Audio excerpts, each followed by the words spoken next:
आपने कैसे और क्यों इस्लाम मुखालिफ किताब लिखने का फैसला किया? आपकी जिंदगी ईमान के लिहाज से कैसी थी? आपका ईमान किस पर था? आपका सबसे भारी और अफसोसनाक इजहार क्या था जो आपने इस्लाम के लिए इस्तेमाल किया? आपके करीबी लोगों का रद्द अमल क्या था जब आप मुसलमान हुए? मैं सोचता था इस्लाम झूठ है, इस्लाम एक खतरा है। मुझे 2000 से ज्यादा मौत की धमकियां मिली और आखिरकार मैंने इस्लाम मुखालिफ किताब लिखने का फैसला किया। खुदा मुझे इशारा दे ताकि मैं 100% जान लूं यही दुरुस्त रास्ता है। मैं इस वजह से 2 दिन तक सो नहीं सका। मैं इसे तस्लीम ना कर सका। ये इंतहाई अजीब था। अस्सलाम वालेकुम भाई जोराम एंड क्लेवरन, आपके आने का शुक्रिया और आपको देखकर बहुत खुशी हुई। मैं पहले आपसे ये पूछना चाहता हूँ कि जोरम कौन है? वालेकुम अस्सलाम। मुझे बुलाने का बहुत शुक्रिया। यहाँ आना मेरे लिए बहुत इज्जत की बात है। जोराम वॉन क्लेवरन 23 जनवरी 1979 को एम्स्टरडैम में एक आम से घराने में पैदा हुआ जिसमें बाप, माँ, भाई, छोटी बहन और एक बिल्ली थी। एम्स्टरडैम में मैं एक प्रोटेस्टेंट घराने में पला बढ़ा। हाई स्कूल से फरागत के बाद मैंने कंपैरेटिव रिलीजन पढ़ा। मैं चंद साल एक उस्ताद रहा हॉलैंड में और ख़ुसूसन मेरी ज़िंदगी में बहुत सी चीज़ें थीं।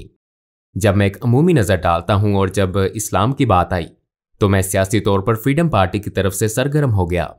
मैं पार्लियामेंट का मेंबर बना और बिलाखिर मैंने एक इस्लाम मुखालिफ किताब लिखने का फैसला किया।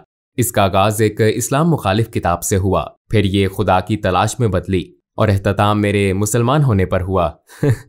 आपकी जिंदगी ईमान के लिहाज से कैसी थी? आपका किस पर ईमान था? मुसलमान होने से पहले मैं इस्लाही चर्च से एक प्रोटेस्टेंट ईसाई था। हम बाइबल पढ़ते थे, हम सबके नाम बाइबल से थे, हम सबका बपतिस्मा हुआ था, हम चर्च जाते थे वगैरह वगैरह। यानी हम इस लिहाज से काफी हद तक ईसाई थे।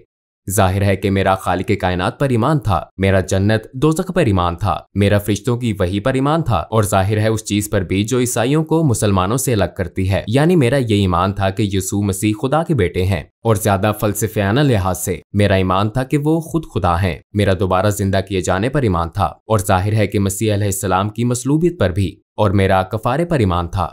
लेकिन ट्रिनिटी एक इंतहाई पेचीदा तस्वुर है। ख्वाह आप माने या नहीं, ये वाकई बहुत पेचीदा है क्योंकि बाइबल में खुदा के बारे में कहा गया है कि खुदा लाफानी है। लेकिन अगर आप लाफानी हैं लेकिन फिर भी आप मर जाते हैं तो आप बैक वक्त लाफानी और फानी नहीं हो सकते। यही वो चीज थी कि जब मैं जरा बड़ा हुआ 16-17 साल का तो मैंने इस पर एतराजात शुरू किए कि ये लॉजिकल बात नहीं है। मैंने कई लोगों, पादरियों, तबलीगियों, हत्ता के रब्बियों से बात की लेकिन मिलने वाले जवाब ज्यादा तसल्ली बख्श नहीं थे।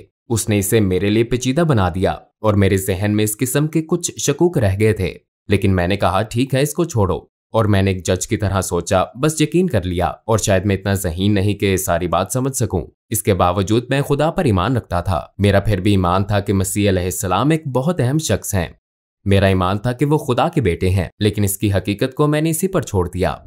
आपने कैसे और क्यों इस्लाम मुखालिफ किताब लिखने का फैसला किया? हाई स्कूल के बाद मैं यूनिवर्सिटी गया और मैंने कंपैरेटिव रिलीजन पढ़ा और एक काबिल जिक्र बात मेरे ख्याल में ये थी कि मेरा कॉलेज का पहला दिन 11 सितंबर 2001 था। मेरे जहन में पहले से ही था कि अच्छा, ये मुसलमान लोग वो जुनूनी किस्म के हैं और ये मजहब सच नहीं है। फिर चंद साल बाद हॉलैंड में एक शख्स थियो वान गोग था। वो एक मशहूर फिल्म साज था और उसे सड़क पर मार दिया गया। उसे गोली मारी गई थी और उन्होंने उसका गला काटने की कोशिश की थी और उसके पेट में एक चाकू घोंपा था जिस पर अयान हर्शी अली नामी एक और लड़की के लिए एक लेटर था जिस पर लिखा था अगली बारी तुम्हारी है। लिहाजा इससे मेरे इस्लाम मुखालिफ एहसासात में इस तरह इजाफा हुआ कि मैंने सोचा मुझे कुछ करने के लिए सियासी तौर पर सरगर्म होना चाहिए और अपने मुल्क को इस बुराई या नुकसान से बचाना चाहिए। आपने इस्लाम की वजह से सियासत शुरू की? हाँ, और इसका ताल्लुक इस्लाम से ही था। यही वजह थी कि मैं एक किताब लिखना चाहता था ताकि लोगों को बता सकूं कि इस्लाम दुनिया के लिए खतरा क्यों है। जब मैं अपनी किताब लिख रहा था, जैसा कि मैंने पहले कहा, ईसाईयत से मुतल्लिक सवालात, शक व शुबहात दोबारा उभरे और जाहिर है ये सच्चाई से मुतल्लिक थे क्योंकि मैं एक ईमान वाला ईसाई था और मेरे ईसाईयत के सवालात को बिलाखिर इस्लामी अंदाज में जवाब मिला। क्योंकि जाहिर है जब मैंने किताब लिखनी शुरू की तो बहुत से लोगों का ख्याल था कि ये कोई सियासी किताब है, लेकिन ये सियासी इतनी नहीं थी। ये एक मजहबी किताब थी क्योंकि मैं लोगों को बताना चाहता था कि इस्लाम एक खतरनाक मजहब क्यों है, और मैंने इसे एक ईसाई नुक्ता नजर से लिखा था। लिहाजा आगाज में मैंने ईसाईयत में खुदा के तसव्वुर और इस्लामी तसव्वुर के दरमियान मवाजना शुरू किया। लेकिन चूंकि मुझे ट्रिनिटी के बारे में ये शकूक थे और मुझे इस्लाम में तौहीद यानी खुदा का एक होना नजर आया, हाँ ये ज्यादा माकूल बात लगती है। और फिर मैंने सोचा ठीक है, मैंने बाइबल दोबारा पढ़ी ताकि अपना ईमान ताजा करूं कि इस्लाम में तौहीद का तसव्वुर ईसाई तसव्वुर क्यों नहीं है। लेकिन जब मैं पुराना ओहदनामा पढ़ रहा था और मैंने देखा कि पुराने ओहदनामे में पैगंबर ने कहा था एक खुदा एक खुदा एक खुदा, और फिर मैंने सोचा ठीक है, मैं नए ओहदनामे में सिर्फ यीशु मसीह के अल्फाज देखूंगा। और फिर मुझे नए ओहदनामे में ये कहानी मिली। एक शख्स मसीह अलैहिस्सलाम के पास आया और पूछा, जिंदगी में अहम तरीन चीज क्या है, मैं जन्नत कैसे पा सकता हूँ? उन्होंने जवाब दिया, दो चीजें हैं। ऐ इसराइल, तुम्हारा खुदा एक है, अपने पड़ोसी के साथ ऐसा सलूक करो जो तुम अपने साथ चाहते हो। तो मैंने सोचा अच्छा, यीशु मसीह भी यही बात कर रहे हैं, ऐ इसराइल तुम्हारा खुदा एक है। लिहाजा मैंने सोचा कि खुदा का ये मुकम्मल मुसलमान तसव्वुर ज्यादा माकूल लगता है, और ये वही तसव्वुर है जो मुझे पुराने और नए ओहदनामे में मिला था। और मैंने जाना कि ईसाईयत बतौर मजहब कुछ और सिखाती है, लेकिन ये खुदा का वो तसव्वुर नहीं है जो मुझे बाइबल में मिला। चनाचे कई हफ्तों के मुताले, हर किस्म की किताबें पढ़ने, फिर दोबारा पढ़ने के बाद मैंने सोचा ठीक है, शायद खुदा की यकताई ही वो चीज है जो हक है। तो इस तरह इसका आगाज हुआ। अपनी तहकीक के दौरान आपने कौन से वसाइल इस्तेमाल किए? चूंकि मैं काफी हैरान परेशान था, लिहाजा मैंने उन मजहबी मामलात पर कई अथॉरिटीज को खत लिखे, और एक तहरीर मैंने शेख अब्दुल हकीम मुराद को लिखी थी जो कैम्ब्रिज यूनिवर्सिटी के प्रोफेसर हैं। ये जाहिर है एक लिहाज से बड़ी अजीब बात थी, क्योंकि मैं पहले एक सियासतदान था, फिर भी मैं इस्लाम मुखालिफ मकसद से इस्लाम के खिलाफ एक किताब लिख रहा था, और मैं दूसरे मुल्क के मुसलमान प्रोफेसर से पूछ रहा हूँ क्या आप मेरी मदद कर सकते हैं? लिहाजा मैंने उन्हें बताया कि मैं एक किताब लिख रहा हूँ, मेरे जहन में बहुत से सवालात हैं। लिहाजा सादा अल्फाज में मैंने कह दिया कि मैं क्यों सोचता हूँ इस्लाम दहशतगर्दी को फरोग दे रहा है, ये औरत, ईसाईयत और दूसरी चीजों का मुखालिफ क्यों है। और शायद 6 हफ्तों बाद उन्होंने मुझे एक तफसीली ईमेल भेजी और बराह रास्त समझाना शुरू किया। मेरे बहुत से सवालों के जवाब दिए, लेकिन मुझे ये भी कहा गया कि आपको ये आर्टिकल पढ़ना होगा, ये किताब वो किताब पढ़नी होगी, उस शख्स से पूछना होगा। उनके समझाने का अंदाज बहुत तफसीली था, लेकिन बिलाखिर तमाम किताबें और मज़ामीन पढ़ लेने के बाद मैंने पुराने ओहदनामे के पैगंबरों और मोहम्मद सल्लल्लाहु अलैहि वसल्लम के दरमियान मवाजना किया। अब मेरे पास कोई एतराज ना था कि वो सब पैगंबर हैं और ये नहीं है, और मैंने सोचा अच्छा, अगर मैं इन्हीं बुनियादों पर हजरत मूसा को तस्लीम करूं लेकिन पैगंबर सल्लल्लाहु अलैहि वसल्लम को तस्लीम न करूं तो फिर ये कुछ और बात है। मैंने सोचा मैं इन्हें पैगंबर क्यों नहीं समझता। मैंने सोचा शायद इसलिए कि उनकी बहुत सी बीवियां थीं, लेकिन फिर जब आप हजरत सुलेमान को देखते हैं या आप हजरत दाऊद इब्राहिम अलैहिस्सलाम को देखते हैं, पुराने ओहदनामे में कई अफराद का जिक्र है जिनकी 1 से ज्यादा बीवियां थीं। हत्ता कि जब आप गैर मजहबी किताबों में देखते हैं तो सकाफती तौर पर यूरोप, अफ्रीका, एशिया, हर जगह ऐसे मर्द हैं जो कई वजूहात की बिना पर कई बीवियां रखते हैं। तो मैंने सोचा कि अच्छा, ये भी कोई वजह नहीं हो सकती। तो एक एक करके ये तमाम वजूहात यकजा हुई। बिलाखिर मैंने सोचा कि मुझे कहना पड़ेगा ये सब पैगंबर नहीं है, मगर मेरा इस पर ईमान न था, क्योंकि मेरे ख्याल में जो काम उन्होंने किए, जो बातें उन्होंने की, जो मौजज़ात दिखाए, वो अपनी बातों और कामों से साबित शुदा थे। लिहाजा फिर तो वो है। और फिर मैंने कहा फिर मुझे ये तस्लीम करना पड़ेगा कि मोहम्मद सल्लल्लाहु अलैहि वसल्लम भी पैगंबर हैं। लेकिन मुझे इसमें शुबा था। तो पहले मैंने सोचा कि तारीख मुझे बताती है कि वो सबसे बुरे शख्स हैं। फिर मैंने कहा कि शायद वो इतने बुरे ना हो, लेकिन वो पैगंबर भी ना हो। और बिलाखिर मुझे ये शुबा होने लगा कि वो पैगंबर ही हैं। हाँ, इसी बात ने मुझे एक बार फिर कई किताबें पढ़ने पर मजबूर किया। और एक बात जो मेरे ख्याल में अब्दुल हकीम मुराद के बारे में बहुत दानिशमंदाना थी, वो ये थी कि उन्होंने कहा तुम इस्लाम मुखालिफ दलाइल पर जो किताबें पढ़ते हो वो गैर मुस्लिमों ने लिखी हैं। अगर तुम ईसाईयत के बारे में मजीद जानना चाहते हो तो मुल्हिदों की किताबें ना पढ़ो, बल्कि ईसाइयों की लिखी किताबें पढ़ना शुरू करो। वो इस पर क्यों ईमान रखते हैं, उनके दलाइल क्या हैं। लिहाजा इस्लाम के हवाले से भी तुम्हें यही करना चाहिए। इस्लामी असातिज़ा, इस्लामी उलमा वगैरह की लिखी हुई किताबें पढ़ना शुरू करो, और फिर एक ही मौजू पर मुसलमान और गैर मुस्लिम मुसन्निफीन की किताबों का मुवाजना करके तुम देख सकते हो कि कहाँ उन्होंने गलत मोड़ लिया, कहाँ अल्फाज का गलत अंदाज में तर्जुमा किया। बास मर्तबा गैर दानिस्ता तौर पर वो नहीं जानते कि कहाँ चीजें शामिल हुई, कहाँ खारिज हुई। लिहाजा बिलाखिर आपको एक नया मजहब तश्कील पाता हुआ नजर आता है, सिर्फ इन्हीं तमाम बातों की वजह से। और मैंने यही किया। मैंने पैगंबर सल्लल्लाहु अलैहि वसल्लम की जिंदगी पर भी यही किया। मैंने मार्टिन लिंक्स की किताब पढ़ी, the life of the profit, जो मोहम्मद सल्लल्लाहु अलैहि वसल्लम के इब्तदाई माखज़ पर मबनी थी। और जाहिर है ये एक नौ मुस्लिम ने लिखी थी, और उसके दलाइल देने का अंदाज, उसके बताने का, लिखने का अंदाज मुझे बहुत पसंद आया, क्योंकि ये सकाफती मुमासलत थी। मसलन मैं किसी मखसूस मौजू वगैरह पर कैसे जाऊं, और पहली मर्तबा मैंने उन्हें देखा एक जंगजू के रूप में नहीं, क्योंकि मेरे जहन में उनकी यही तस्वीर थी, बल्कि मैंने उन्हें एक बाप के रूप में देखा, और उन्हें एक दोस्त, एक उस्ताद और दीगर कई रूप में देखा। और हाँ, तब मैंने उस शख्स को अपने किरदार में देखा और मैंने कहा मैं बहुत कुछ कह सकता हूँ, लेकिन ये नहीं कह सकते वो अच्छे इंसान नहीं है। चनाचे उनके किरदार ने मुझे मजीद पढ़ने और मजीद जानने पर उकसाया। अपनी तहकीक के दौरान आपको किस चीज ने सबसे ज्यादा हैरान किया? हिंदा से मुतल्लिक कहानी ने कुछ ऐसा था जैसे कोई स्विच हो, जैसे मुझे बदलना होगा। और इसकी वजह ये थी कि मैंने सोचा हिंदा वो एक दुश्मन अबू सुफियान की बीवी थी और एक तरह से उसने नबी के महबूब चचा हमजा रजी अल्लाह अन्हु को कत्ल करने के लिए रकम दी थी। और मैदान जंग में ऐसा हुआ वो शहीद हो गए, हत्ता कि उन्होंने उनकी लाश के कान नाक काट कर हर जगह घुमाए और लाश की बेहुरमती की। बिलाशुबा पैगम्बर सल्लल्लाहु अलैहि वसल्लम इस वाक़े से बहुत गमगीन थे और फिर कई साल बाद वो ताकतवर हो गए। वो मक्का में बरसरे इक़्तिदार आ गए और फिर वहाँ हिंदा मौजूद थी और मैं ये किताब में पढ़ रहा था और मैंने सोचा कि अच्छा अब इसे मसलूब किया जाएगा, इसके हाथ काटे जाएंगे या कोई और सजा दी जाएगी। लेकिन उन्होंने कहा अभी मैं इसकी शक्ल नहीं देख सकता, लेकिन सबको माफ कर दिया गया है और अगर तुम यही मुसलमानों के साथ रहना चाहती हो तो ऐसा मुमकिन है और अगर नहीं तो जा सकती हो, लेकिन अब खून रेजी खत्म हो चुकी है। और मैंने सोचा कि उसे माफ कर दिया गया। अगर आप अपने रिश्तेदार के कातिल को माफ कर सकते हैं, खसूसन अपने महबूब चचा के कातिल को जिसने लोगों के सामने उनके जिस्मानी अज़ा की नुमाइश की हो आपकी और आपके नजरिए की तहकीर के लिए, तो इसका मतलब है कि आपका किरदार बहुत अजीम है। ये बहुत बड़ी खूबी है, ऐसी खूबी जो बहुत नायाब है और उन्होंने यही किया। तो मैंने सोचा हाँ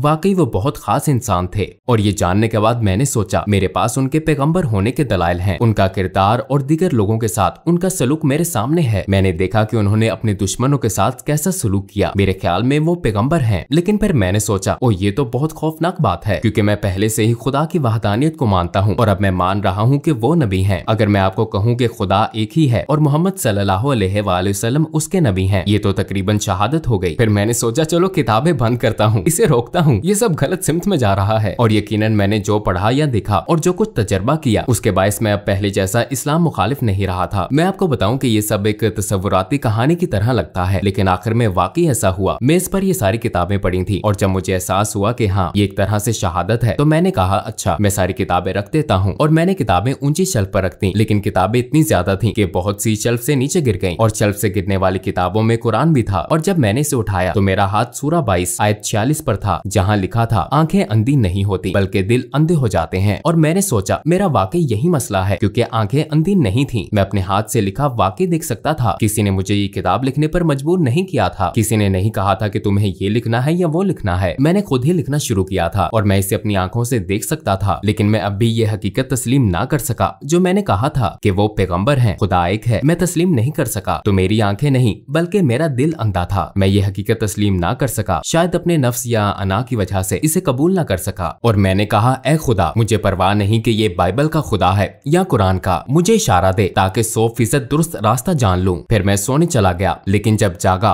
तो मैंने खुद को बहुत महफूज महसूस किया। मैं वाकई बहुत महफूज महसूस कर रहा था। मैंने कभी किसी हवाले से इतना महफूज महसूस नहीं किया। मेरा सारा इस्तराब और शक व शुबहात खत्म हो गए थे, सूरज के सामने बर्फ की तरह। और मैंने खुद से कहा शायद मैं मुसलमान हो गया हूँ। फिर जाहिर है मुझे दूसरे लोगों को भी बताना था। आपके इर्द गिर्द के लोगों का क्या रद्द-ए-अमल था जब आप मुसलमान हुए? अस्सलामुअलैकुम भाई और बहनों, हमने देखा है कि हमारे 80% नाजरीन बाशुमूल इस वीडियो के ने हमारे चैनल को सब्सक्राइब नहीं किया है। जैसा कि आप जानते हैं हम एक गैर मुनाफा बख्श तंजीम है और हमने अपनी वीडियोस पर एड्स बंद रखी हैं। लिहाजा हम सिर्फ इसलिए कह रहे हैं ताकि सच्चाई को फैलाया जाए। ये एक छोटा सा अमल लग सकता है, लेकिन इंशाल्लाह ये बहुत से लोगों के लिए रहनुमाई का जरिया होगा। आइए अब सब्सक्राइब बटन पर क्लिक करें और एक साथ चलें अब्दियत की तरफ।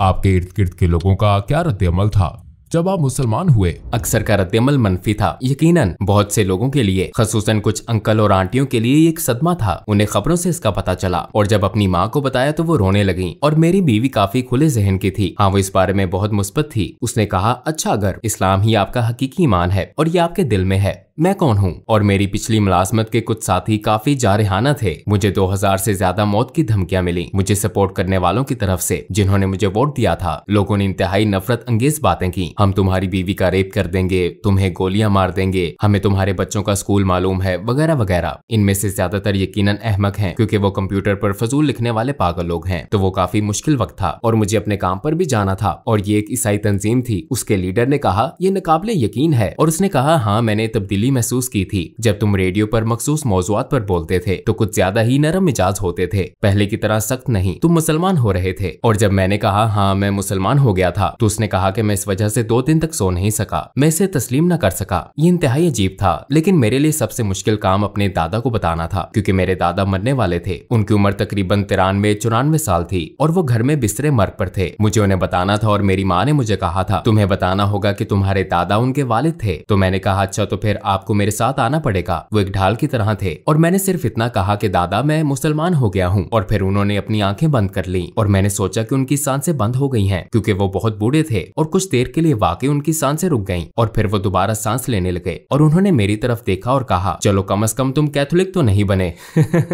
तो ये बहुत मजाहिया बात थी।